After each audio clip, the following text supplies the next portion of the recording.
के कल होने वाले प्रदेश स्तरीय सम्मेलन और जिलों में हो रहे प्रशिक्षण शिविरों पर तंज कसते हुए कहा कि कांग्रेस 100 जन्म लेकर भी बीजेपी की बराबरी नहीं कर सकती है।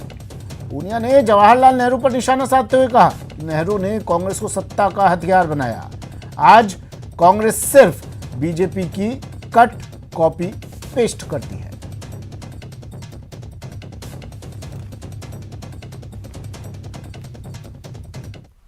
देखिए, कांग्रेस को इसमें 100 जन्म लेगी तो भी वो बीजेपी की इस मामले में बराबरी नहीं कर सकती। 1885 में एक अंग्रेज ने कांग्रेस बनाई थी और उसके बाद जवाहरलाल नेहरू सरीखे लोगों ने कांग्रेस को सत्ता का हथियार बना लिया। इसलिए कांग्रेस से कोई विचार नहीं था। उस समय कुछ लोग थे जो आज़ादी का आंदोलन लड़ रहे थे, उसमें शरीक हो गए। महात्मा गांधी जी ने खुद ने कहा था कि भैया मूवमेंट खत्म हो गया, अब कांग्रेस को खत्म कर देना चाहिए।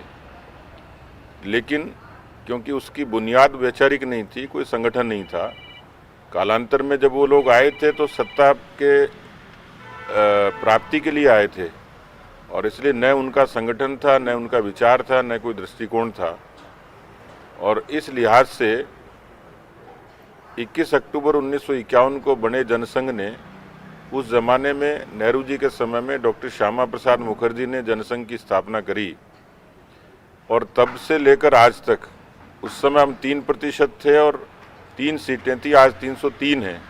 ये एक पूरी संघर्ष की यात्रा थी जिसमें पार्टी को उपेक्षा, अपमान, तिरस्कार, विरोध का सामना करना पड़ा था।